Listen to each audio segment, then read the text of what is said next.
अभिवादन स्वीकार कीजिए ब्रजेश मिश्रा का। आप देखना शुरू कर चुके हैं द डिबेट और आज हम बात करेंगे उत्तर प्रदेश में मंत्रिपरिषद के संभावित विस्तार पर। बहनों भाइयों, भारतीय जनता पार्टी के लिए उत्तर प्रदेश का ये चुनाव बहुत ही प्रतिष्ठापरक है। इस मायने में क्योंकि 2017 में जिस प्रकार की जीत भारतीय जनता पार्टी ने हासिल की थी, अब उस पर यह दबाव है कि वो अपनी परफॉर्मेंस को दोहराए। लेकिन उत्तर प्रदेश में भारतीय जनता पार्टी भयानक अंतर्विरोध के बीच फंसी हुई है। बीजेपी के भीतर तमाम तरह के अंतर्विरोध हैं, मतभेद है, सरकार और संगठन में सहमति नहीं है और सरकार के भीतर भी तमाम तरह की गुटबाजी है। सरकार के भीतर भी मंत्रियों में असंतोष है, सरकार के भीतर भी विधायक सांसद परेशान हैं। और यह कोई छिपी हुई बात नहीं है और यह मैं आपको कोई जासूसी या पेगासस से निकाली हुई खुफिया बात नहीं बता रहा हूं, यह सार्वजनिक सच है। उत्तर प्रदेश में भारतीय जनता पार्टी का संगठन और सरकार के बीच मतभेद हैं और वो मतभेद समय समय पर दिखते भी रहे हैं। दिल्ली ने कई बार कोशिश की इस मतभेद को सुलझाने में, लेकिन सरकार का पक्ष तैयार नहीं है।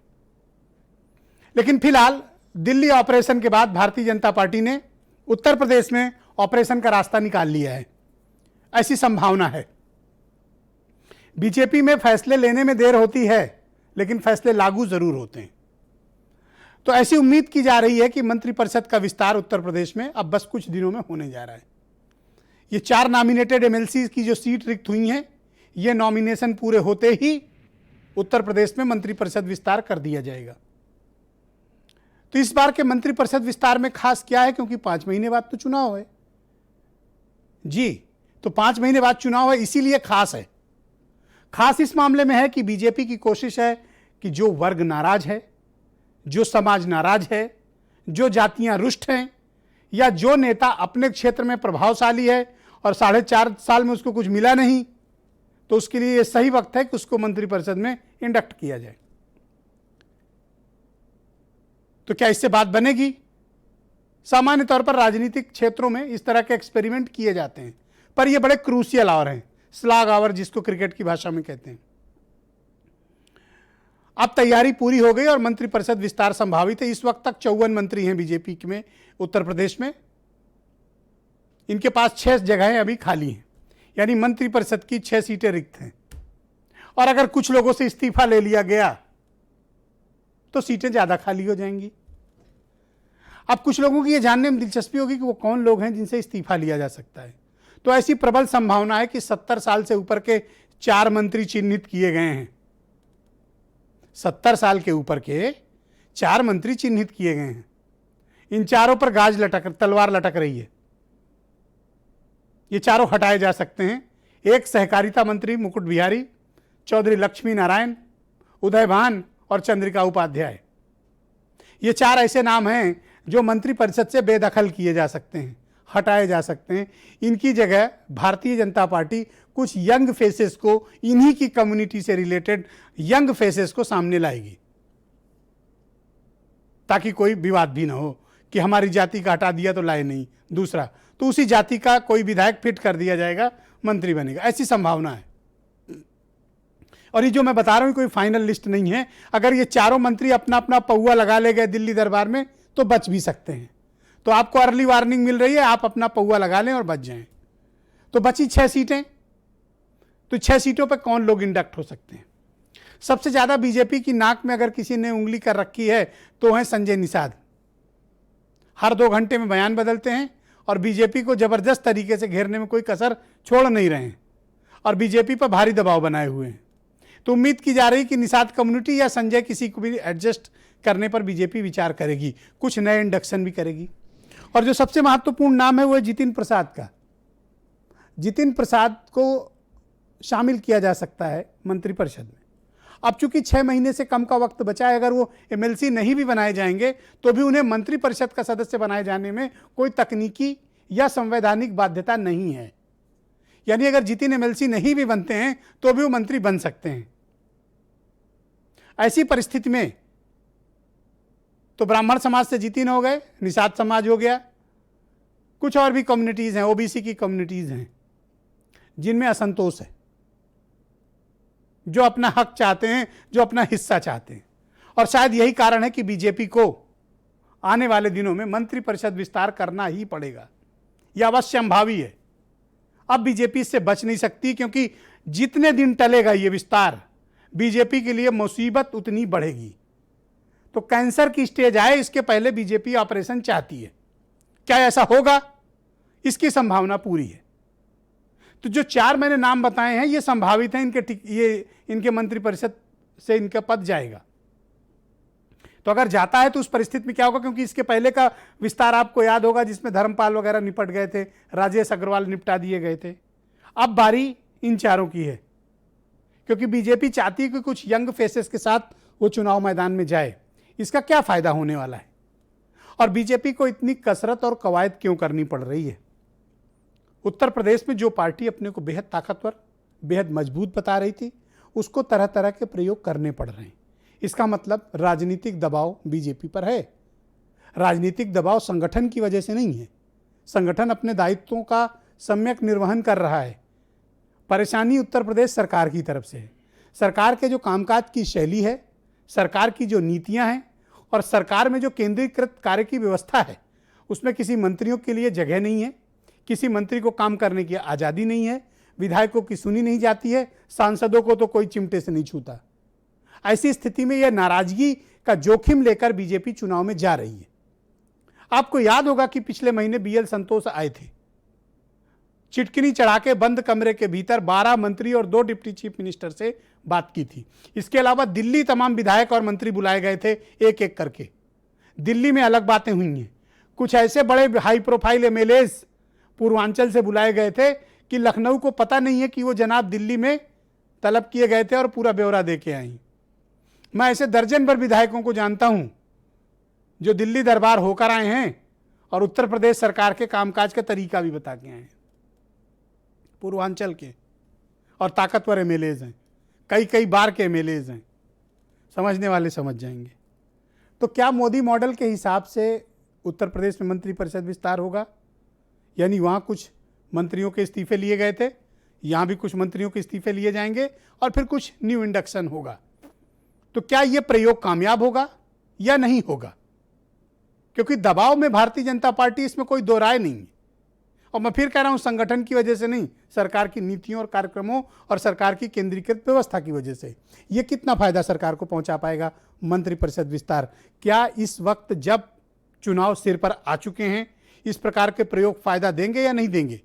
क्योंकि एंटी इनकम्बेंसी फैक्टर, सरकार के किए गए वायदे, इन सब की परीक्षा होनी है। क्योंकि अब तक घोषणा पत्र के अधिकांश वायदे पता ही नहीं है क्या हुआ। अब सरकार ने पता कराना शुरू किया है सभी विभागों से कि जो हमने घोषणा की थी 2017 में, उन वायदों का क्या हुआ। मैंने सुना है कि चीफ सेक्रेटरी के थ्रू कुछ रिपोर्ट्स कलेक्ट कराई जा रही हैं कि वायदे कितने पूरे हुए। कुछ बयान सुने आप। आज की डिबेट बहुत दिलचस्प है। ये कोई भी मंत्रिमंडल में विस्तार कर लें, लोगों को जगह दे दें, उत्तर प्रदेश की जनता जान चुकी है कि यह सरकार धोखा देने वाली है, विश्वासघात करने वाली है, लोगों के भविष्य के साथ खिलवाड़ करने वाली है। इस सरकार का जाना तय हो चुका है। योगी को अपने मठ में जाना होगा। कांग्रेस 2022 में पूर्ण बहुमत के साथ सरकार बनाने जा रही है। राम अकेले गए थे अयोध्या से निकले तो निषाद राज ने सेना दी थी तो लंका पर विजय प्राप्त हुआ था। उसी सेना के सेनापति डॉक्टर संजय हैं। तो राम के कैबिनेट में निषाद राज को जगह मिला था अयोध्या में। तो निश्चित रूप से डॉक्टर संजय सेनापति हैं। अगर उन्हें लगता है 2022 में हमें आइए तो निश्चित रूप हम छोटे भाई उन्हें सम्मान देना चाहिए। वो उनके ऊपर, हमारा तो एक ही मांग है कि आरक्षण मुकदमे वापस हो, ताल घाट नदी दिया जाए। पहले ये है पद प्रतिष्ठा हमें नहीं चाहिए।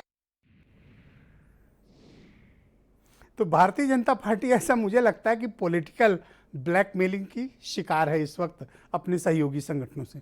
और जब चुनाव आता है तो ये लोग बम्पर ब्लैकमेलिंग करते हैं, इसमें कोई दो राय नहीं। जो छोटे दल हैं ये बड़े गंभीर घाव दे जाते हैं। तो आज की इस परिचर्चा को आगे बढ़ाते हैं। राघवेंद्र सिंह भारतीय जनता पार्टी से हैं, जूही सिंह समाजवादी पार्टी से हैं, डॉक्टर उमाशंकर पांडे कांग्रेस से हैं, ब्रजेश शुक्ला जी उत्तर प्रदेश के बहुत ही जाने माने पत्रकार, केपी मलिक जी दैनिक भास्कर के नेशनल पॉलिटिकल एडिटर हैं और उत्तर प्रदेश मामलों में खासी रुचि रखते हैं, और वीरेंद्र सिंह जी हमारे स्टेट हेड। बहुत बहुत स्वागत और धन्यवाद आप सभी का इस कार्यक्रम में उपस्थित रहने के लिए।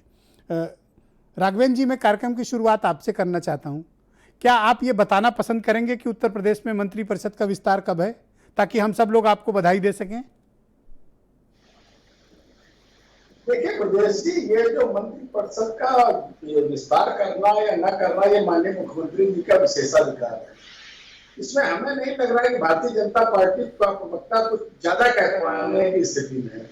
लेकिन एक बात है, भारतीय जनता पार्टी अगले वर्ष लोग विधानसभा के चुनाव में जा रही है, पूरी ईमानदारी से चुनाव लड़ेगी और पूरी निष्ठा के साथ चुनाव लड़ेगी। हमारे कार्यकर्ता पूरे प्राणपण से चुनाव लड़ेंगे, सबका साथ सबका विकास सबका विश्वास नारे के साथ चुनाव लड़ेंगे। हम लोग सबके सुशासन और विकास के एजेंडे को लेकर के जनता में जाएंगे और ईमानदारी से अपने जो काम किया है और सुशासन के विषय को समाज में रखेंगे। वे हमारे जो 300 सीटों का जो लक्ष्य है, हमें लगता है उससे ज्यादा हम लोग सीटें प्राप्त करने वाले हैं। पर आप मुझे बताइए, आप मंत्रिपरिषद विस्तार के विरोध में क्यों खड़े हो गए? आप मतलब संगठन, आवाज इको हो रही है। मैं ये जानना चाहता हूं कि भारतीय जनता पार्टी के प्रवक्ता और संगठन मंत्रिपरिषद विस्तार के विरोध में क्यों हैं? नहीं, विस्तार के विरोध में नहीं है ब्रजेश जी। ये विषय माननीय मुख्यमंत्री जी का है, माननीय मुख्यमंत्री जी का विशेषाधिकार है। इसमें जो है भारतीय जनता पार्टी के प्रवक्ता होने के नाते मैं कैसे कोई दखल दे सकता हूं? ये सरकार का काम है। माननीय मुख्यमंत्री जी विस्तार करेंगे नहीं करेंगे, किसको लेंगे किसको नहीं लेंगे, ये माननीय मुख्यमंत्री जी का। पर एक प्रवक्ता के रूप में आप ये तो जरूर महसूस करते होंगे कि मंत्रिपरिषद का विस्तार होना चाहिए, ताकि और डायनामिक होकर आप लोग जूही सिंह का मुकाबला करें। देखिए, भारतीय जनता पार्टी अपने सुशासन और विकास के एजेंडे को लेकर के विधानसभा चुनाव में जाने वाली है। ये जूही सिंह जी हो, चाहे कांग्रेस के प्रवक्ता हो या बसपा के प्रवक्ता हो, ये लोग सिर्फ भारतीय जनता पार्टी को घेरने का काम कर रहे हैं। अभी देखिएगा, जूही सिंह जी अपना कोई एजेंडा नहीं बताएंगी, ना अपनी नीति बताएंगी, ना नियत बताएंगी। अच्छा, एक बात बताओ, ये जो सज्जन है जिनका नाम है संजय निषाद, सबसे बड़ी बात जी, मेरी बात हो जाने दीजिए जी, ये मैं पहले से कह दे रहा हूँ, लोगों पर अपना कोई ना कोई नीति है ना कोई नियत है। ये लोग सिर्फ इसी से पता चल रहा है, ये लोग कोई अरे इतना क्यों नाराज हैं जूही सिंह से? नहीं, अरे जूही सिंह जी हमारी बड़ी बहन है, नाराज नहीं है। मैं जो भारतीय जनता पार्टी प्रवक्ता होने के नाते पूर्व से पहले से कह दे रहा हूँ, मैं बहुत डिबेट में बैठ चुका हूँ। ये लोग जो समाजवादी पार्टी के प्रवक्ता हैं, ये सिर्फ भारतीय जनता पार्टी। अच्छा, मेरा एक प्रश्न है और मेरी बड़ी व्यक्तिगत जिज्ञासा भी है और आप उसका जवाब जरूर दीजिएगा। ये संजय निषाद किस तरह के व्यक्ति हैं? मैं तो बड़ा परेशान हो गया इनसे। ये संजय निषाद किस तरह के व्यक्ति हैं? मैं तो बड़ा परेशान हो गया इनसे। संजय निषाद जी बेहतर व्यक्ति है, भले व्यक्ति है, उसमें परेशान होने की क्या बात है? अब उस विषय में मैं भारतीय जनता पार्टी के प्रवक्ता की हैसियत में बैठा हुआ हूं, इस विषय में क्या कह सकता हूं? ये कौन सा पिगासस लगा रखा है संजय निषाद ने कि ये आपको रोज पॉलिटिकली ब्लैकमेल कर रहे हैं? देखिए ब्रजेश जी, भारतीय जनता पार्टी को ना कोई ब्लैकमेल कर सकता है, ना भारतीय जनता पार्टी को उच्छृंखल राजनीति करती है। भारतीय जनता पार्टी सिर्फ एक। क्या संजय निषाद उच्छृंखल राजनीति करते हैं, आप ये कहना चाहते हो? नहीं ब्रजेश जी, मैं कह रहा हूँ भारतीय जनता पार्टी के विषय में कह रहा हूँ। जी, संजय निषाद जी बेहतर व्यक्ति है, वो सब भारतीय जनता पार्टी किसी के दबाव में आने वाला राजनीतिक दल नहीं। पर हम सब परेशान हैं उनसे, वो हर 2 घंटे में बयान बदलते हैं, मैं क्या करूँ आप बताओ?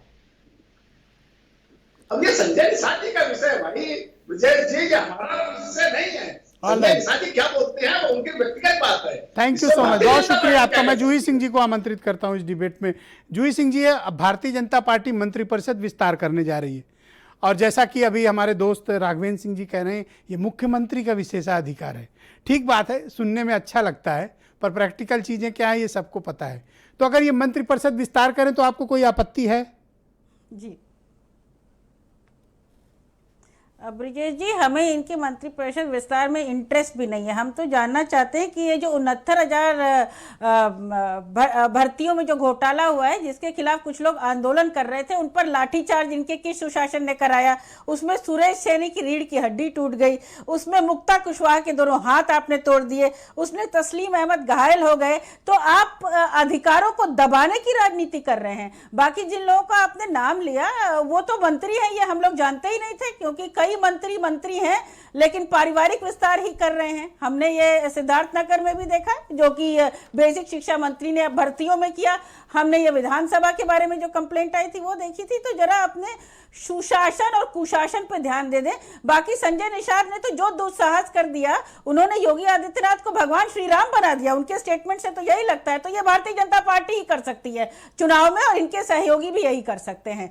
बाकी कौन सा काम अब जब 5 महीने बचे हैं चुनाव के, तो उस वक्त मंत्रिपरिषद विस्तार करना ये जनता के टैक्स पर बोझ बढ़ाना नहीं हुआ? ब्रिजेश जी, इनके कार्यकर्ता महिलाओं का चीरहरण करते हैं, इनके कार्यकर्ता महिलाओं पे दबाव डालते हैं, इनके कार्यकर्ता भ्रष्टाचार में संगठन व्यस्त है, तो इनको इससे फर्क नहीं पड़ता। ये महिलाओं का चीरहरण करते रहें, ये महिलाओं के प्रति अपराध को बढ़ावा देते रहें और गुनाहगारों को इनका एडमिनिस्ट्रेशन बजाता रहे। बाकी जो आपने बताया कि अब चीफ सेक्रेटरी बता रहे हैं कि क्या क्या काम हुआ, न तो प्रवक्ता को पता है और सरकार में तो कोई काम हुआ नहीं। कितनी मौतें हुई हैं। आज खुद पार्लियामेंट में भारतीय जनता पार्टी कहती है कि कोविड काल में कोई मृत्यु कोविड के कारण हुई नहीं। तो उत्तर प्रदेश सरकार से भी आंकड़े गए होंगे ना। इसी तरह आप जनता को भटकाते हैं कि हम मुआवजा देंगे, लेकिन कहते हैं कि कोई मृत्यु नहीं हुई। बेड नहीं, ऑक्सीजन नहीं, अस्पताल नहीं, संवेदनशीलता नहीं, दवाओं की कालाबाजारी, भ्रष्टाचार इक्विपमेंट खरीदने में। तो कौन सा सुशासन? और नौकरियां कौन सी 4 लाख आपने नौकरी दी है? पोर्टल पर डालिए ना, सरकारी नौकरियां कौन सी दी है? महिलाओं को कौन सी आपने 1 लाख नौकरी दी है? तो मुख्यमंत्री कहते हैं कि कोई प्रश्न नहीं उठा सकता। तो मुख्यमंत्री का ये विशेषाधिकार नहीं है लोकतंत्र में कि हमारे प्रश्नों को मैडम, मैं डॉक्टर उमाशंकर पांडे को आमंत्रित करता हूं इस डिबेट में। 5 महीने बाद उमाशंकर जी, बहुत स्वागत है आपका। उत्तर प्रदेश में मंत्रिपरिषद विस्तार होने जा रहा है, आपको कोई आपत्ति है तो आप अपनी आपत्ति दर्ज करा सकते हैं, पहला सवाल। दूसरा, आपके यहाँ जिन जितिन प्रसाद को आप पूछ नहीं रहे थे, अब उनकी ताजपोशी की तैयारी चल रही है, थोड़ा बुरा तो लग रहा होगा आपको? हमें क्यों बुरा है लगेगा? जनता ने इनको बहुमत दी थी 5 साल के लिए, तो 5 साल इनको सरकार चलानी थी।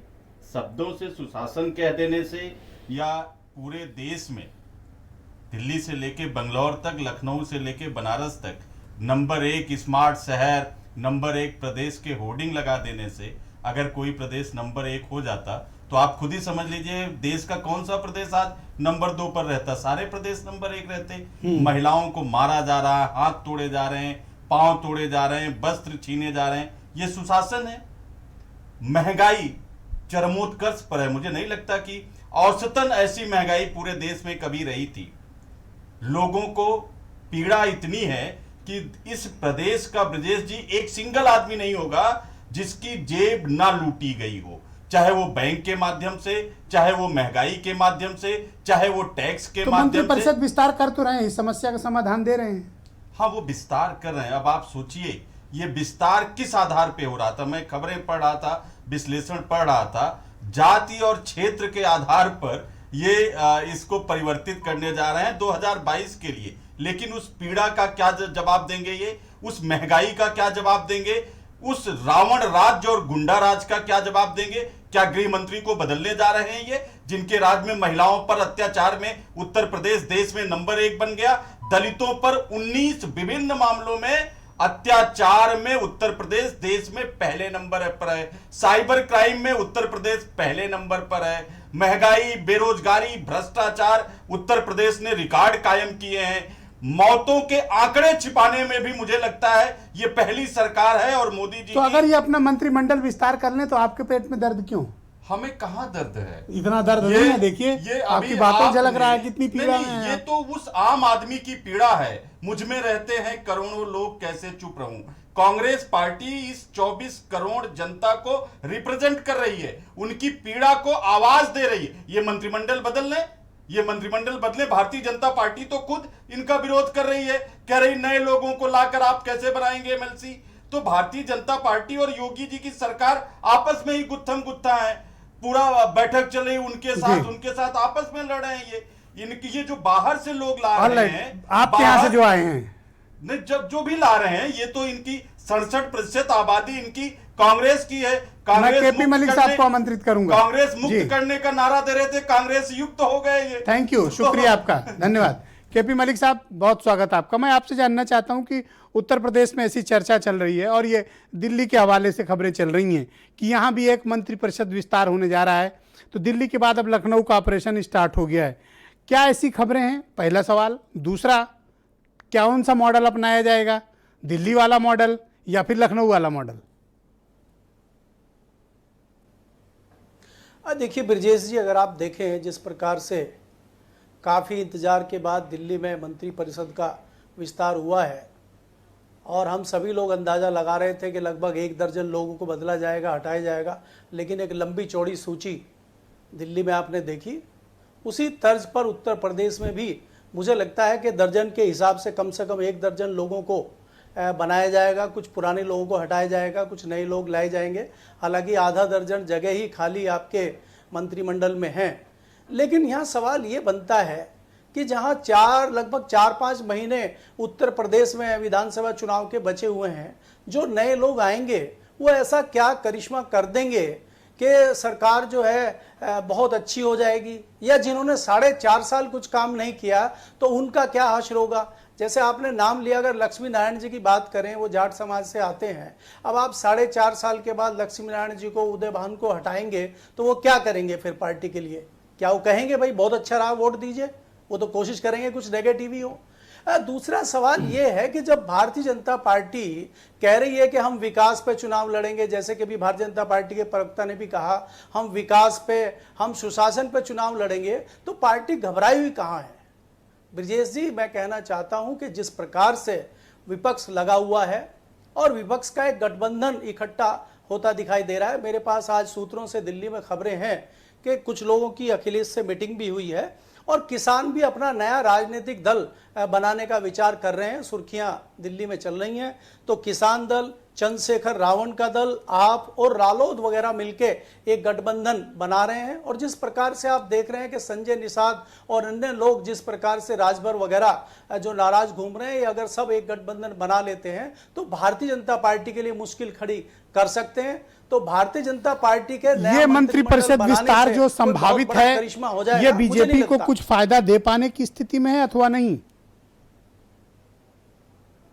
देखिए ब्रजेश जी, मुझे लगता है नया मंत्रिमंडल जो है वो भारतीय जनता पार्टी के लिए बहुत मुफीद होगा। मुझे इसकी संभावना कहीं दूर दूर तक नजर नहीं आती। हालांकि इसका नुकसान ही भारतीय जनता पार्टी को होगा। जनता में एक ऐसा मैसेज जाएगा कि लास्ट में इनको बनाया है, और वो लोग जो जिन लोगों को हटाएंगे वो कहीं ना कहीं पार्टी के लिए नेगेटिव सिद्ध होंगे, मुझे ऐसा लगता है। जितिन प्रसाद को आप किस रोल में देखते हैं? अगर दिल्ली में क्या चर्चा है इनको लेके?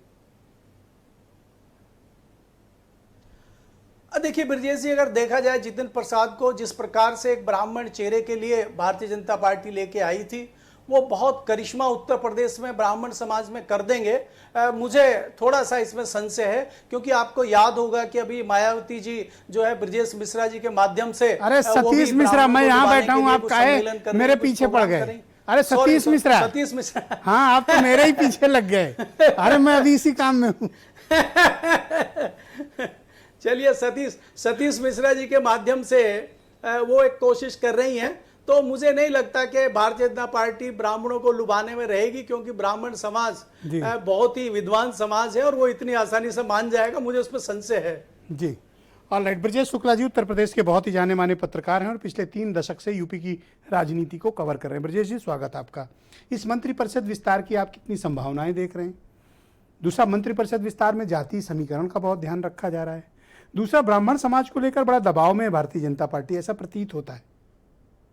ब्रजेश जी, 2014, 2017, 2019 और ये 2021 में जो कुछ होना, ये एक विस्तार है उसी रणनीति का जिस पर नरेंद्र मोदी चलते रहे हैं। आप 2014 देखें, ये सामाजिक जो समीकरण है इस पर सारा चुनाव टिका रहता है उत्तर प्रदेश विशेष रूप से। जबकि पिछली बार का भी आप रिजल्ट देखें तो उसी का विस्तार है। इसका एक तीर दिल्ली से छोड़ा गया है, जो मोदी मंत्रिमंडल, उसके भी लक्ष्य में यूपी ही था, और इसके ही जो यूपी में होने जा रहा है, ये तो यूपी है ही है जी। वास्तव में सामाजिक जो अब इनको लग रहा है कि जो जिस रणनीति के तहत 2019 जीते, 2017 जीते, उसी को अपना रहे हैं। पिछड़ा अति पिछड़ा और अति दलित, उस रणनीति के तहत इस मंत्रिमंडल को विस्तार को देखना होगा आपको जब ये पिछड़ा, अति पिछड़ा और दलित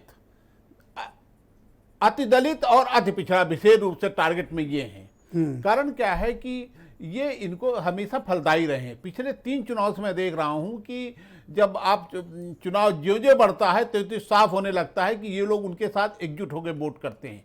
अब इस बार करेंगे नहीं करेंगे ये समय बताएगा, लेकिन फिर उसी वर्ग को लेने की कोशिश हो रही है जो वर्ग इनको लगातार चुनाव जिताता रहा है। और आप मंत्रिमंडल विस्तार में देखेंगे कि जिस तरह से अति दलित और अति पिछड़ा बड़ी संख्या में लोगों को शामिल किया गया, उत्तर प्रदेश में यही एक्सपेरिमेंट होगा। ये एक्सपेरिमेंट होने तो जा अपर रहा है। कास्ट वाली पॉलिटिक्स में बीजेपी नहीं जाएगी, मतलब नहीं, बीजेपी का मेन ये है, ये तो हम लोग आकलन करते हैं कि ब्राह्मण को वो कुल मिला के 2 वर्गों पर विशेष केंद्रित कर रहे हैं। अच्छा, ये केपी मलिक जी जहां अभी मुझे भेज रहे थे वहां सतीश मिश्रा जी जा रहे हैं, वो समाज क्या बीएसपी की तरफ आएगा? अब देखिए ये देखने वाली बात होगी कि आएगा नहीं आएगा, लेकिन ब्रजेश जी बड़ा बीएसपी की तरफ जाना बहुत कठिन है। मुझे नहीं लगता बीएसपी की तरफ जाएगा। ये हम लोग इस तरह के सम्मेलनों से यदि राजनीति बनने बिगड़ने लगती, क्यों सम्मेलनों से ही तो सौदा पटा था 2007 में। हाँ 2007 में हुआ था, लेकिन उसके बाद के जो परिणाम आए उसने दोनों को नाराज किया। एक तरफ इस वर्ग को जिसके लिए सम्मेलन होने जा रहे हैं, और दूसरी तरफ उस वर्ग को जिसे लगा कि मैं तो बहुत लंबे समय तक इनके इंतजार करता रहा कि जब वो अकेले बहुमत में आएंगी तब सब कुछ कल्याण होगा। लेकिन सफाई कर्मचारी जो भी भर्तियां हुई उसमें बिल्कुल सब कुछ स्वप्न धराशायी हो गए। उसी का परिणाम है कि 2012 से कोई चुनाव नहीं जीती बीएसपी। तो जब तक ये धरती में रिजल्ट नहीं दिखेगा तब तक कोई बीरेन जी आ गए हैं डिबेट में। भाई बीरेन जी, ऐसी चर्चा चल रही है कि उत्तर प्रदेश में मौजूदा जो सरकार है उनके मंत्रिपरिषद का विस्तार करने की तैयारी है। जैसे ये 4 एमएलसी नॉमिनेट हो जाएंगे उस दौरान या उसके बाद मंत्रिपरिषद का विस्तार कर दिया जाएगा। क्या ऐसी खबरें हैं? और अगर हैं तो क्या कुछ मंत्रियों के इस्तीफे भी होंगे या कुछ नए इंडक्शन भी होंगे? क्या एनालिसिस है आपका? बिल्कुल, देखिए लोग इस बात के कयास लगा रहे हैं कि यूपी में मंत्रिमंडल का विस्तार होगा। हालांकि अब 5 महीने के लगभग बचा है कि जब आचार संहिता उसके बाद लग जाएगी चुनाव में। अब 5 महीने के लिए कैबिनेट का जो विस्तार यूपी का हो रहा है, बीजेपी ये साहस कर पाएगी कि कुछ लोगों को निकालने का दिल्ली की तरह? इसकी उम्मीद थोड़ी कम है, क्योंकि वहाँ पर अभी लंबा समय था दिल्ली में। यूपी में इतना टाइम नहीं है इनके पास कि इतने लोगों को नाराज कर सकें 70 साल के ऊपर वाले में। कुछ नाम अगर आपने जो गिनाए थे उसमें 2-3 नाम अगर और जोड़ दिए जाएं तो मोती सिंह और सूर्य प्रताप शाही और तमाम सारे और कई नाम भी उसमें जुड़ सकते हैं। अच्छा, इस सब में एक छोटी सी बात उल्लेख कर दूं कि मुकुट बिहारी वर्मा बड़े लकी रहे, भाग्यशाली मंत्री हैं कि उनको सांसदी का टिकट मिला था, वो हार गए, और जिन्हें 2 और मंत्रियों को मिला था वो जीत गए, वो सांसद बन के रह गए और ये मंत्री बन गए, फिर से रहे। इनको हारने वाला मतलब काम कर गया। तो हाँ, इनको सूट किया। खैर वो अलग बात थी, लेकिन जब 5 महीने बाद चुनाव है तो ये विस्तार अगर होता है तो स्वाभाविक है कि जातियों के आधार पर विस्तार होगा। ऐसा माना जाता है कि जब कोई नई चीज आती है, नए लोग आते हैं, तो उन्हें हम आसानी से एक्सेप्ट करते हैं। पुराने लोगों की तमाम खामियों को जानते रहते हैं, इसलिए हो सकता है कुछ लोगों को हटाकर नए लोगों को लाया जाए। लेकिन बीजेपी में ये परंपरा बनती जा रही है कि पुराने तमाम सारे लोगों को साइडलाइन कर दिया गया, उनको पूछा नहीं जा रहा है। अगर आज जितिन प्रसाद को मंत्री बनाया जाता है तो आप अरविंद शर्मा को भी देख सकते हैं और लक्ष्मीकांत वाजपेयी के बारे में क्या कहेंगे ये भी देख लीजिए, क्योंकि उन्हें भी एमएलसी बनाया जाए। वो चुनाव हार गए थे, वो प्रदेश अध्यक्ष थे, उन्होंने भी कम बलिदान नहीं दिया है।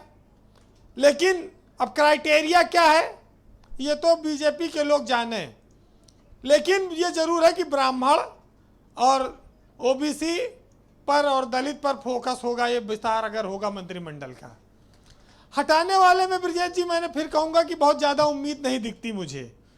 हो सकता है कि कोई चमत्कार हो जाए, लेकिन आपने देखा होगा कि जो बसपा की सरकार रही और भाजपा की सरकार रही, इन सरकारों को नेता कम अफसर ज़्यादा चलाते हैं। और यही वजह है कि इस बीजेपी सरकार में भी मंत्री असहाय हैं और अफसर ताकतवर हैं। और यही वजह है कि मंत्री संगठन के लोगों को भी उचित सम्मान नहीं दे पा रहे हैं और अपना जो उनके ऊपर बोझा लदा है वो अलग, विभागीय अफसरों से परेशान है वो अलग। तो ये तो समस्याएं हैं, लेकिन अब भाई इनका एक सिस्टम है कि ये पैरासूट से आजकल नेता ला रहे हैं कि राज्यसभा बनना है तो कहीं किसी मध्य प्रदेश से ले आओ, मंत्री बनाना है तो कहीं जो कांग्रेस से आया उसको बना दो। तो भाई जो ये बोरा बिछा रहे थे, टाट पट्टी इतने साल से ढो रहे थे, इनको भी मौका मिलना चाहिए कि उनके मनोबल का क्या होगा। लेकिन ये बात समझी नहीं जा सकती। अच्छा, अब ये है कि हमारे यहाँ एक टाइम ऐसा था कि राजा जो होता था वो चाहता था कि उसका मंत्री ऐसा हो जो बुद्धिमान हो, चतुर हो, कार्यकुशल हो, ईमानदार हो, जिसकी छवि हो। लेकिन अब वक्त बदल गया है। अब कैसा चाहिए मंत्री? अब तो राजा चापलूस मंत्री चाहते हैं कि वो बोले ना, साल खाली चापलूसी करे और बुद्धिमान ना हो, क्योंकि वो सब स्पेशलाइजेशन एक आदमी में आ जाते हैं, वो व्यवस्था शपथ लेते ही। हाँ, तो वो सब व्यवस्थाएं ऐसी हैं। अब मंत्री चाहे 4 महीना के लिए बने चाहे 4 दिन के लिए, नेता मोह छोड़ते नहीं। ये जान दे देंगे उसके लिए भी कि भाई चलो नाम के आगे ही लिख जाएगा, जब कभी आगे मौका पर इन आएगा गरीबों तो के उसमें- पीछे क्यों पड़ गए? मुकुट बिहारी, लक्ष्मी नारायण, चंद्रिका और उदय भान के, इन्होंने किसका क्या छीन लिया गरीबों ने? इनके पीछे पड़ गए कि हटाओ हटाओ। देखिए, इनके यहाँ जो 70-75 साल का फार्मूला है, वो फार्मूला तो बुजुर्गों पर बहुत पहले से असर कर रहा है, देख रहे हैं आप। लेकिन यहाँ पर वो कितना लागू कर पाएंगे, ये अपने आप में बड़ा इम्पॉर्टेंट है। यूपी में चुनाव है, यहाँ निर्णय लेना थोड़ा कठिन होगा। अब हालांकि देखिए, केंद्र में वक्त था, उन्होंने किया। लेकिन अगर जो लोग मंत्री बनते हैं, नए लोग, तो नए लोगों को मंत्री बनने का 5 महीने का क्रेज क्या होगा। आप देखिए कि आप इस चीज़ से समझिए कि मंत्री बनने में खाली एक फ़ायदा कुछ ये होता है, कुछ रिश्तेदार को, कुछ घर वालों को कुछ सामाजिक सम्मान मिल जाता है। और थोड़ा प्रशासन में जो लोग नहीं सुन रहे थे, वो मंत्री जी के नाम पर सुन लेते हैं, सुनवाई हो जाती है। इससे ज़्यादा और बीजेपी का भला क्या होगा? भाई बीजेपी को चुनाव तो मोदी के नाम पे जीतना है ना। उनको मंत्रिमंडल में चेहरा कोई रहे क्या फर्क पड़ता है? जब वो विधायक जान रहा है, मंत्री जान रहा है, मोदी तो है ही हैं। मोदी, अमित शाह, नड्डा, ये सब आके जिताएंगे और जिसकी गर्ज होगी वोट देगा, और जनता भी उनके नाम पर ही वोट देती है। तो यहाँ तो भाई बस खाली है कि कौन कौन तो इतना वक्त कैसे लग रहा है मंत्रिपरिषद विस्तार करने में? क्या संगठन और सरकार के बीच की असहमति और दूरियां अभी कम नहीं हुई हैं? बिल्कुल, देखिए, एक उचित बात है ये। एक तो संगठन और सरकार के बीच जो तालमेल है वो है कहीं कम। पिछले 1.5-2 महीने में जो मंथन वो दिखता है। कल पार्टी के बड़े नेता गए, प्रदेश अध्यक्ष, संगठन मंत्री, ये लोग गए। कुछ नाम गए थे 4 MLC के लिए, सुनने में आया कि वो नाम लौटा दिए गए। कहा गया कि कुछ नए और नाम भेजिए। तो अब करीब 1 दर्जन के लगभग 4 पदों पर नाम हो गए हैं। तो ये तालमेल का तो अभाव है ही है। भाई तालमेल का ही तो अभाव था कि केशव प्रसाद मौर्य को मीटिंग में बुलाया ही नहीं गया, कहा गया फोन करना भूल गए। अरे केशव मौर्य क्या भूल जाने का विषय है? केशव मौर्य उत्तर प्रदेश के एक बड़े नेता है, प्रदेश अध्यक्ष रहे हैं। ऐसे कैसे बीजेपी कह सकती है कि भूल गए बुलाना? भाई वो डिप्टी CM है, उनको आगे जब भी प्रमोशन होगा वो मुख्यमंत्री बनेंगे। वो बड़े नेता है ओबीसी समाज तो उनको के। कैसे भुला दिया गया? मैं तो JPS राठौर का बयान सुना कि वो मैं भूल गया फोन करना। अब ये बीजेपी का अपना अनुशासन है, वो देखे कि कितने लोग, लेकिन इससे समाज में संदेश तो गलत गया। और ये बात अलग है कि केशव मौर्य ने इस पर कोई प्रतिक्रिया नहीं दी और उन्होंने बड़प्पन दिखाया। वो अगले दिन फिर आए। वो धार्मिक प्रवृत्ति के व्यक्ति हैं, सोच रहे होंगे कि चलिए ठीक है। लेकिन देखिए, इस मंत्रिमंडल के लिए जोड़ तोड़ शुरू हो गई है। बर्दाश्त भी कर रहे होंगे। निषाद, धार्मिक लोग थोड़ा बर्दाश्त करते हैं। देखिए, निषाद समाज तैयारी में है कि शायद कुछ मिल जाए, दिल्ली में नहीं मिला। और राजभर हो गए, कायस्थ समाज हो गया और ब्राह्मण समाज हो गया, कई सारे लोगों की चर्चा चल रही है। अच्छा, इस संजय निषाद वाला मसला मैं समझ नहीं पाया, मैं आज तक ये गुत्थी नहीं सुलझा पाया। मैंने राघवेंद्र जी से भी पूछा कि भाई आप ही बता दो, तो ये तो कट लिए बताए नहीं। आप ही कुछ रोशनी डालो संजय निषाद पे। देखिए, संजय निषाद थोड़ा व्याकुल रहते हैं, उनको जल्दी मंत्री पद चाहिए, लेकिन अपने यहाँ कहा गया कि अगर मंत्री बनना है तो एक फार्मूला है मंत्री बनने का बहुत अच्छा, कि एक हाथ में मक्खन रखो और एक हाथ में चूना, और जहाँ जैसी जरूरत है वहाँ वैसा लगा दो, तो बढ़िया मंत्री पद भी मिलेगा और जीवन में कभी दुखी भी नहीं रहोगे। ये फार्मूला बड़ा सटीक है। देखो उमा शंकर तो नोट भी कर रहे हैं। और बीजेपी में नहीं, लेकिन ये बीजेपी में काफी अच्छा चलता है चूना। हाँ, कुल मिलाकर ये है कि इसीलिए कहता हूँ, देखो पॉलिटिक्स में वीरेंद्र जी की एडवाइस लेके यूपी में करिए, लाभ होगा आपको। अब तो देखिए, मंत्री जो लोग बनने की आस लगाए हैं, बीजेपी में बहुत सारी चीजें सब दिल्ली से तय होती हैं जी। नाम गए हैं, राष्ट्रीय पार्टियों में ये सब रहता है कि प्रदेश स्तर पर कोई ऐलान नहीं कर सकता, मुख्यमंत्री का विवेकाधिकार भले कहा जाए, लेकिन लिस्ट तो ऊपर से आती है। जी। लेकिन नेताओं के जो सरकारी तंत्र पर मंत्रिमंडल का विस्तार करके आप खर्चा बढ़ाएं, बोझ बढ़ाएं, कोरोना काल है, पैसे का अभाव है, लेकिन राजनीति करनी है, ये विस्तार सिर्फ अपनी जाति का वोट लेने के लिए है, इस नजरिए से भी आप इसको देख सकते हैं। और नेताओं के लिए बहुत अच्छा लिखा है रफीक सदानी साहब ने, वो सुनिएगा। जियो बहादुर खद्दुरधारी कि ई महंगाई, ई बेकारी और नफरत के फैली बीमारी, और दुखी राहत है जनता बेचारी, और बिकी जात बे लोटा थारी, और जियो बहादुर खद्दरधारी। और मनमानी हड़ताल करत हो, देशवा का कंगाल करत हो, और खुद का माला माल करत हो, और तोहरे दम से चोर बाजारी, और जियो बहादुर खद्दरधारी। और धूमिल हो गए गांधी के खादी, और पहने लागे अवसरवादी, और या तो पहरे बड़े प्रचारी, और देश का लूटो बारी बारी, जियो बहादुर खद्दरधारी।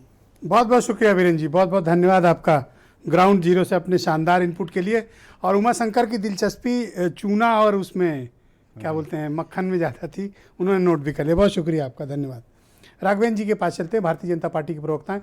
राघवेंद्र जी, जो पहला आरोप लग रहा है उसमें ये कहा जा रहा है कि चूंकि विधायकों में नाराजगी ज़्यादा है, मंत्रियों में भी असंतोष है, सरकार के जो कामकाज की शैली है वो, संगठन और सरकार के बीच के तालमेल का अभाव, ये भारतीय जनता पार्टी के आंतरिक अंतर्विरोध का नतीजा है। इसी कारण आपको मंत्रिपरिषद विस्तार में जाना पड़ रहा है। ब्रजेश जी, देखिए, भारतीय जनता पार्टी में न कहीं अंतर्विरोध है, न कोई इस प्रकार की बात है जो आप कह रहे हैं।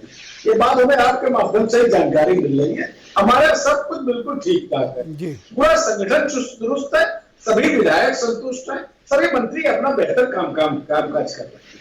हमारी सरकार बहुत अच्छे तरीके से काम कर रही है, उसी तरीके से हमारा संगठन भी काम कर रहा है। हम लोग पूरी ईमानदारी से अगले वर्ष होने वाली विधानसभा चुनाव में जाने के लिए जब संकल्पित है, और बहुत बेहतर तरीके से हमारा संगठन और सरकार काम कर रही है। एक आरोप ये लग रहा है कि दूसरी पार्टियों से आए हुए लोगों को आप ज्यादा इज्जत देते हैं बजाय अपने मूल कार्यकर्ताओं के, जो टाट दरी बोरा बिछाता है। नहीं, पर ऐसा नहीं है भाई, मैं भी भारतीय जनता पार्टी का कार्यकर्ता हूँ, पुराना कार्यकर्ता हूँ, उसमें कहीं कोई ऐसा ना हमारे मन में है, ना हमारे तरीके के जितने भी कार्यकर्ता हैं, किसी के मन में ऐसी कोई बात नहीं है, सब पूरी तरीके से संतुष्ट हैं। हम लोग चाहते हैं हमारा परिवार बड़ा हो, दूसरे दलों से लोग हमारी विचारधारा से प्रभावित होकर के आते हैं, तो हम लोगों को बहुत प्रसन्नता होती है। ऐसा कहीं कुछ नहीं है, हमारा परिवार धीरे धीरे से बड़ा हुआ है। चरवेद के तरह हम लोग किसी समय सुन लिया, हुआ करती थी, 2 सूट हुआ। हाँ, इसीलिए अपना सब कुछ उनको लोगों को दे देते हैं और खुद उनको वैसे ही रह कंप्लीट कर जाते हैं। लीजिए। यस, राघवेंद्र जी आप कंप्लीट कर लो अपना सेंटेंस। देखिए, हम लोग जो है चरवेद के नारे के साथ 1980 से चले हुए थे, शून्य से लेकर के आज हमारी जो है विश्व सबसे बड़ा गेट लेके चलते हैं। थैंक यू नहीं है जी, हम लोग कभी छोटी जूही जी को लाया जाए स्क्रीन पे। जूही जी, देखिए अभी आपने राघवेंद्र जी की बात सुनी, इनका कहना है कि इनके विधायक संतुष्ट हैं, इनका एक एक कार्यकर्ता संतुष्ट हैं, इनके सांसद, मंत्री, मुख्यमंत्री, प्रदेश अध्यक्ष सब संतुष्ट हैं, सिर्फ आप लोग असंतुष्ट हैं। ब्रिजेश जी, दरअसल इन लोग का एक व्हाट्सएप ग्रुप का ज्ञान इतना ज्यादा है कि ये खुद ही भूल जाते हैं कि यही मुख्यमंत्री थे जिनके खिलाफ विधानसभा में इनके खुद के 150 से अधिक विधायक धरने पर बैठे थे। यही मुख्यमंत्री 225 थे जिनके लिए इनके कई 250 जी, और कई विधायकों ने, मंत्रियों ने कोरोना काल में पत्र लिखकर मुख्यमंत्री से बताया कि हमारे यहाँ ना ऑक्सीजन मिल रही है, ना बेड मिल रहा है, ऑक्सीजन की कमी है, कुछ एक्शन लीजिए। लेकिन मुख्यमंत्री एक्चुअली एक छोटी सी टीम है, वो भी एक व्हाट्सएप ग्रुप है उनकी अधिकारियों की, उसी पे चलते हैं। उनको ना विधायकों से मतलब है, ना विधायकों के अधिकारों से मतलब है। तो आप जब व्हाट्सएप का नाम लेते हैं तो हम लोग थोड़ा डर जाते हैं। लेते हैं वो भी डेकोरेटिव है। हाँ, ये तो बात सही है ब्रिजेश जी, जासूसी तो गजब की। और मुख्यमंत्री तो मेरे ख्याल से खुद ही स्वयं निर्देश भी देने लगते हैं कि किसकी जासूसी करनी है, कहां पर किसका अपहरण करना है। तो ये तो मतलब वास्तव में गजब मुख्यमंत्री। तो अगर आप एनओसी दे, यानी अपोजिशन अगर एनओसी दे तो ये आराम से अपना मंत्रिपरिषद विस्तार कर लें, आपको क्या दिक्कत है? ब्रिजेश जी, हमको इसमें कोई इंटरेस्ट नहीं है, क्योंकि इन्होंने एक काम नहीं किया। ये विस्तार करें या मंत्रिमंडल कम करें, ये इनको अपने विधायकों को बताना है, जो 4.5 साल से अपने क्षेत्र में अब जाने लायक नहीं रह गए। जा तो रहे हैं पश्चिम में, किसान दौड़ा ले रहे हैं इनको, जा तो रहे हैं पूर्वांचल में, बनारस में प्रधानमंत्री चले गए, दूसरे दिन छत गिर गई, जल भराव हो गया। लखनऊ में एक बारिश में पूरा जल भराव हो जाता है। तो काम कितना किया ये तो ये दिखाएंगे। गोमती पर्यटन, गोमती में देख लीजिए आशुतोष टंडन का, महेंद्र सिंह का, लेकिन साफ कभी नहीं होती है। जलकुंभी वैसे ही रहती है, नाले बंद नहीं किए जाते हैं। दिनेश शर्मा की बात हुई, वो इस पर क्या एक्शन ले रहे हैं? हमारे अभ्यर्थियों को ये कैसे बात कर रहे हैं, क्यों डंडे बरसा रहे हैं, क्यों महिलाओं का चीरहरण कर रहे हैं? अपने कार्यकर्ता को बताएं, या कार्यकर्ता इंपोर्ट कर लिए होंगे इन्होंने पता नहीं कहां से, ये बेहतर बता सकते हैं। क्योंकि शंकर पांडे जी, आपने राघवेंद्र जी की बात सुनी, चरैवेती चरैवेती, धीरे धीरे करके उन्होंने संगठन का निर्माण किया और आज सरकार में तमाम इनके परिवार में लोग जुड़ते गए। अब आपके यहाँ भी कुछ टूट के आ गए, धीरे धीरे चरैवेती चरैवेती। हाँ, वो चरैवेती चरैवेती कर रहे थे और 2 से आगे नहीं बढ़ रहे थे। लेकिन मैं दूसरी बात कहना चाहता हूं ब्रजेश जी, देखिए ये कर क्या रहे हैं।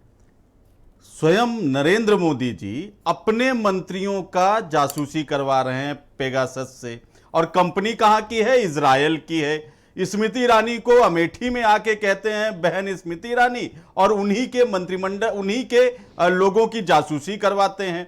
अपने ही मंत्रिमंडल का जो प्रधानमंत्री जासूसी करवाए, उस प्रधानमंत्री की असुरक्षा और डर की बात हम सब समझ सकते हैं। योगी जी क्या उसी पेगासस से अपने मंत्रियों और विधायकों की जासूसी नहीं करवा रहे होंगे? मुझे तो आश्चर्य है कि कोरोना काल में और उसके पहले जो 225 विधायक विधानसभा में बैठे, कहीं ऐसा ना हो कि उन लोगों का भी पेगासस से जासूसी चल रही हो और उनको पता हो। ये गृह मंत्री भारत सरकार के अमित शाह को तत्काल इस्तीफा देना चाहिए, और अगर प्रधानमंत्री जी में जरा भी नैतिकता है तो उनको बर्खास्त करना चाहिए। क्योंकि अगर जासूसी, जैसा कि इजरायली कंपनी कह रही है, माफ करिएगा मैं डिबेट को इस बात को जरूर कहना चाह रहा था मैं इस डिबेट में, अगर प्रधानमंत्री जी जैसा इजरायली कंपनी का जो कानून है कि वो किसी देश की सरकार को ही उसको बेचते हैं, तो प्रधानमंत्री इसके लिए जिम्मेदार हैं। और अगर इजराइल खुद हमारे देश के पत्रकारों की जासूसी कर रहा है, सेना के बड़े अधिकारियों की जासूसी कर रहा है, बुद्धिजीवियों का जासूसी कर रहा है, तो तब गृह मंत्री जिम्मेदार हैं कि कैसे यह जासूसी हो रही। दोनों मामलों में प्रधानमंत्री को चाहिए पहले तो गृह मंत्री को बर्खास्त करें। अगर इतनी बेशर्मी से आप सरकार चला रहे हैं तो पर ये लौटकर उत्तर प्रदेश आते हैं। आपने राघवेंद्र जी की बात सुनी, सब कोई संतुष्ट है, नीचे कार्यकर्ता से लेकर ऊपर चीफ मिनिस्टर और प्रदेश, सब कोई संतुष्ट है। देखिए, आपने ब्रजेश जी कहा कि पहले केशव मौर्य को इन्होंने बुलाया नहीं और बाद में इनके उपाध्यक्ष आके कहते हैं मुझसे गलती हो गई। उसी केशव मौर्य और योगी जी में लोग इनके मुख्यमंत्री ऑफिस में जो हुआ था वो भी हम सब ने देखा। नेम प्लेट तोड़ी गई, प्लास्टिक की कुर्सी पर बिठाया गया, ये सारा खुलेआम केशव मौर्य जी की बेइज्जती सरकार के पहले दिन चयन, मुख्यमंत्री के चयन से लेके आज तक हम लोग देखते रहे हैं। लक्ष्मीकांत वाजपेयी बड़ा ब्राह्मण कर रहे हैं, अपने घर के ब्राह्मण को, लक्ष्मीकांत वाजपेयी को पैदल भेजा था इन्होंने अपने ऑफिस से, और ये ब्राह्मण ब्राह्मण कह रहे हैं। 500 से ज्यादा ब्राह्मणों के खून से उत्तर प्रदेश की धरती लाल हो गई, ये ब्राह्मण बड़ा ब्राह्मण कर रहे हैं। और बड़ा जितिन जी बड़ा मजेदार ब्राह्मण लाए हैं, वही वो लड़ाई लड़ रहे थे जितिन प्रसाद जी, और उन्हीं को लाके मंत्री अगर बना दें तो आप समझिए, यही तो टेक्नोलॉजी है इनकी। आप समझिए जितिन जी क्या कर रहे थे और ये क्या कर रहे हैं। क्या मैं भारतीय जनता पार्टी के प्रवक्ता से पूछना चाहता हूं, क्या 1000 के लगभग ब्राह्मणों के खून से सिंची हुई उत्तर प्रदेश की धरती से जो पीड़ा और जो आत्मसम्मान में कमी आई है ब्राह्मणों के, क्या वो जितिन प्रसाद जी को मंत्री बना के आप पूरा कर देंगे? क्या ये होने वाला नहीं है। आप मंत्रिमंडल विस्तार कर लो, आप कोई भी मंत्री बनाओ, लेकिन जो जिम्मेदार लोग हैं उनको ना ब्राह्मण समाज, ना दलित समाज, ना ओबीसी समाज, ना मुस्लिम समाज, ना गरीब, ना महंगाई को झेलने वाला, ना युवा, ना बेरोजगार, कोई बर्दाश्त करने वाला नहीं है। केपी मलिक साहब को लाया जाए, केपी मलिक साहब को लाया जाए। केपी मलिक साहब, ये जो प्रयोग करने जा रही है भारतीय जनता पार्टी उत्तर प्रदेश में मंत्रिपरिषद विस्तार के जरिए, और जो राघवेंद्र जी कह रहे हैं कि सब कोई संतुष्ट है, क्या आप राघवेंद्र जी की बात से सहमत हैं या असहमत हैं? सब कोई संतुष्ट है या असंतुष्ट हैं? देखिए ब्रजेश जी, अगर देखा जाए, अगर सब संतुष्ट हैं, सारी जातियां संतुष्ट हैं, क्योंकि आपको भी मालूम है ये मंत्रिमंडल का विस्तार जब होगा तो ये जातीय आधार पे ही होगा। अगर सभी संतुष्ट हैं, विकास कार्य उत्तर प्रदेश में चल रहे हैं, तो भारतीय जनता पार्टी को मंत्रिमंडल का विस्तार करने की क्या आवश्यकता है। और दूसरा ये है कि आपने देखा होगा पिछले दिनों प्रधानमंत्री जी काशी आए थे और उन्होंने बहुत अच्छा उद्बोधन दिया था और मुख्यमंत्री के प्रशासन की बड़ी तारीफ की थी, और उन्होंने कहा था कि जैसा सुशासन उत्तर प्रदेश में उन्होंने देखा है शायद कहीं देखा नहीं पूरे भारत में। तो उसके बाद भारतीय जनता पार्टी की घबराहट बताती है कि कहीं ना कहीं सत्ताधारी दल जो है हड़बड़ाहट और घबराहट में है, और उसको खतरा नजर आ रहा है कि जिस प्रकार से पिछले दिनों चाहे कोरोना काल हो, चाहे तमाम चीजें हो, चाहे आप जब जिन जातियों का जिक्र कर रहे हैं उनकी नाराजगी हो, तो उससे कहीं ना कहीं मैंने सुना तारीफ के अगले दिन ही जिस प्रकार से कानपुर देहात में एक दरोगा जी एक महिला की छाती पे, पिछड़े समाज की महिला की छाती पर चढ़कर बैठे हुए थे, तारीफ के ठीक अगले दिन। देखिए ब्रजेश जी, अगर ये देखें, ये बात तो खैर कोई नई बात नहीं है। जो पुलिस होती है वो सत्ताधारी दल की कठपुतली होती है। मैं हमेशा कहता हूं किसी भी राजनीतिक दल की सरकार हो, पुलिस उसकी कठपुतली का काम करती है। और आज पुलिस भारतीय जनता पार्टी की कठपुतली है, कल समाजवादी पार्टी की थी, परसों बसपा की थी, दिल्ली में वो भारतीय जनता पार्टी की केंद्र सरकार की है। तो उसमें कोई नई बात नहीं है, वो उसकी मजबूरी है कार्य करना। कई बार वो ज्यादा क्रूर हो जाती है, वो एक अलग बात है। लेकिन आप बात कर रहे हैं जिस प्रकार से सत्ताधारी दल की उत्तर प्रदेश में, तो मुझे लगता है कहीं ना कहीं पार्टी घबराहट में है। जिस प्रकार से विपक्ष चुनौती दे रहा है, और हमने पिछली बार कहा भी था कि सुसुप्त अवस्था में जिस प्रकार हम समाजवादी पार्टी को काफी दिनों से देख रहे थे, लेकिन काशी वाले दिन और बाकी दिन जिस प्रकार से तहसील स्तर पे समाजवादी पार्टी अग्रेसिव हुई है, तो भारतीय जनता पार्टी को कहीं ना कहीं उससे घबराहट जरूर हुई है, मुझे ऐसा लगता है। ओके ब्रजेश शुक्ला जी, क्या आपको लगता है कि भारतीय जनता पार्टी किसी तरह के दबाव या घबराहट में, ऐसा आपको प्रतीत होता है? देखिए ब्रजेश जी, चुनाव में दबाव अपने आप आता है। कोई चुनाव बिना दबाव के मैंने तो नहीं देखा है। जब सत्तारूढ़ दल जाता है तो ज़्यादा दबाव होता है। जब बीजेपी कहती है कि बिना दबाव बिल्कुल उन्मुक्त है, दबाव मुक्त है, तो ये बिल्कुल बात मानी नहीं जा सकती। चुनाव में दबाव होता ही है, और बीजेपी के सामने भी है। इनकी समस्या क्या है? इनकी समस्या ये है कि कार्यकर्ताओं को इन्हें खुश रखना होगा, जो इस समय इनसे प्रसन्न नहीं हैं, और लगातार इसीलिए इनकी बैठकें शुरू होने वाली हैं। पर ये तो बता रहे हैं कि सब संतुष्ट हैं। नहीं, अब ये तो देखिए, ये प्रवक्ता हैं, ये अपनी बात कहेंगे, लेकिन इनके तमाम सांसद हैं, तमाम विधायक हैं, जिनकी अपनी शिकायतें हैं, अधिकारियों से अपनी शिकायतें हैं। आप कोरोना काल में आपने देखा तमाम शिकायतें थी। अब उसी को जब चुनाव आता है तो उसी के दुरुस्त करने के लिए तमाम बैठकें होती हैं।